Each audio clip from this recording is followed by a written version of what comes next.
जी नमस्कार, आप देख रहे थे सीतंत में सुजीत यादव। अभी हम इनकम टैक्स गुलमर्ग के पास मौजूद किया। हमारे साथ है अमरज्योति जी, इनसे बात करेंगे। मनुस्मृति का दहन किया गया है, क्या कहिएगा सर? मनुस्मृति दहन देखिए, मनुस्मृति का दहन इसलिए किया गया है कि बाबा साहब डॉक्टर अंबेडकर ने 25 दिसंबर 1927 को आज ही के दिन उन्होंने भी मनुस्मृति को जलाया था और फाड़ने का काम किया था, क्योंकि उसमें जिसको शूद्र अति शूद्र और निचले जाति निचले वर्ग का लोग कहा जाता है, उनको उसमें अधिकार नहीं था। ना शिक्षा का अधिकार था, ना समानता का अधिकार था।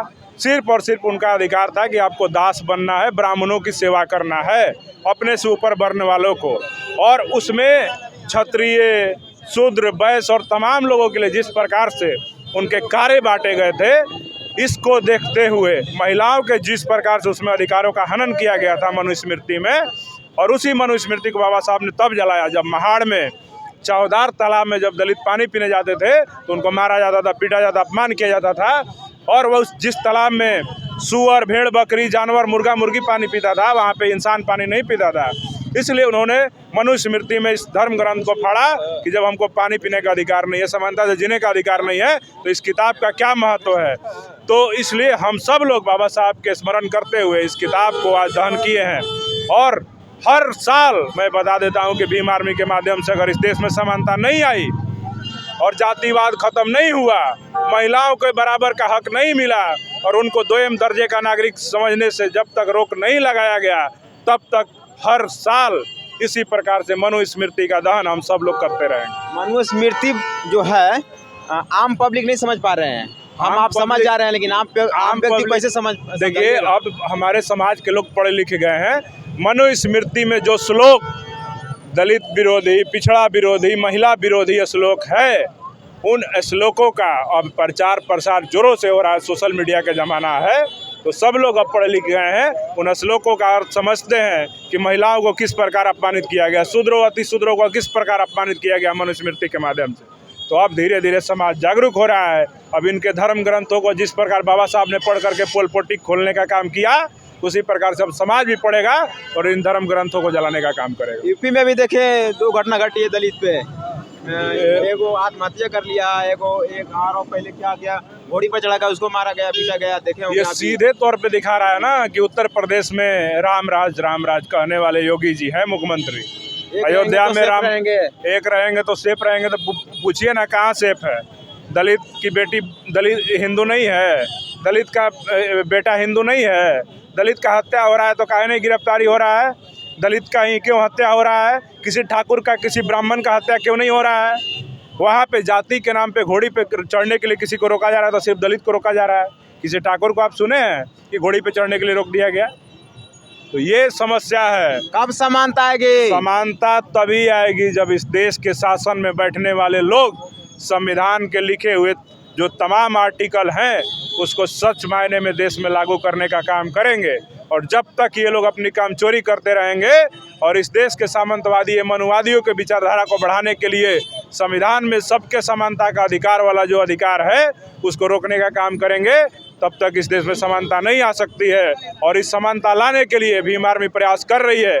आने वाले समय में भीम आर्मी और आज़ाद समाज पार्टी के नेतृत्व में इस देश में हम लोग सरकार बना करके, प्रदेश में सरकार बना करके दिखाएंगे कि समानता कैसे आएगा, जातिवाद कैसे खत्म होगा, भेदभाव कैसे खत्म होगा, शोषण, अत्याचार, अन्याय कैसे खत्म होगा, और इस देश में समानता हम लोग लाएंगे।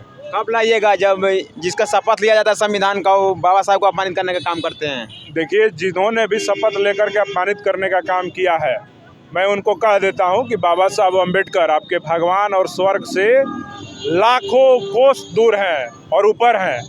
हमारे देश में बाबा साहब का अपमान करने का मतलब अमित शाह, नरेंद्र मोदी जी को, भाजपा की सरकार को आने वाले चुनाव में पता चल जाएगा। बिहार के 243 विधानसभा क्षेत्रों में भाजपा के छोटे बड़े सब नेता माफ़ी मांगते फिरेंगे, लेकिन ये बिहार की जनता माफ़ नहीं करने वाली। गमछा में क्या ताकत है सर? देखिए, नीला गमछा लेके हम खड़े हो जाते हैं ना जी, तो मनुवादियों की, सामंतवादियों की, जातिवादियों की फट जाती है। इसलिए नीला गमछा लेकर के हम लोग चलते हैं। दलित का नेता कौन? दलित का नेता जी, दलित का नेता कौन है? आप सवाल पूछ रहे हैं, क्या बात कर रहे हैं? इस देश में पूछ रहे हैं। बिहार की घटना 1 महीना का बात कर रहे हैं। धनरुआ में दलित बेटी का रेप हो गया। कौन नेता जिसका नाम ले रहे हैं, कौन गया वहाँ पे? भीम आर्मी गई। अभी पुनपुन में एक बलात्कार की घटना हुआ, वहाँ कौन गया? कौन दलित का नेता गया? भीम आर्मी गई। कांग्रेस वाले बोलते हैं कि हम दलितों का उद्धार करेंगे, क्या वाले बात बोलते हैं कर हम रहे हैं? करेंगे। कांग्रेस वाले हम क्या कर रहे हैं। उद्धार करेंगे? कांग्रेस वाले पे तो मुंह मत खुलवाइए मेरा। इन लोगों ने तो बाबा साहब अम्बेडकर को सदन में जाने से रोका। बाबा साहब अम्बेडकर के खिलाफ नेहरू जी का और गांधी परिवार पूरा घूम घूम करके चुनाव प्रचार किया। और ये सब लोग बाबा साहब अम्बेडकर के जो पूना पैक्ट में जो समझौता हुआ महात्मा गांधी और बाबा साहब के बीच, उसमें हमको पृथक निर्वाचन क्षेत्र से वंचित किया। तो कांग्रेस वाले बात नहीं करें।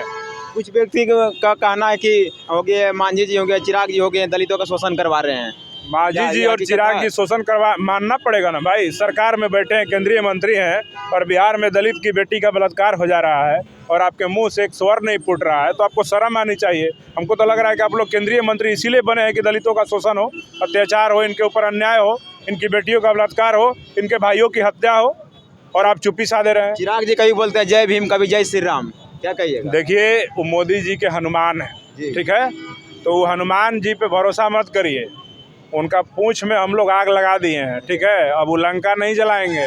अब बहुजन समाज को जो जलाने का प्रयास कर रहे हैं तो वो अब नहीं चलेगा। चिराग जी को जय श्री राम और जय भीम, ना जय भीम के हैं सौतेले, ना जय श्री राम के हैं।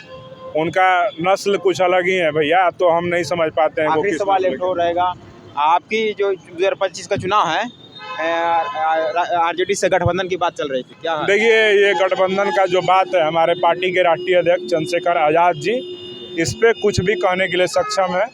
और मैं यही कहूँगा कि अगर भाजपा को सच में महागठबंधन वाले हराना चाहते हैं तो इस देश की मजबूरी कहिए, इंडिया गठबंधन के लिए, या मजबूती कहिए, भीम आर्मी और चंद्रशेखर आज़ाद जरूरी है। धन्यवाद, शुक्रिया। आप देख रहे थे देसी दल में सुजीत यादव। जय भीम, जय भारत।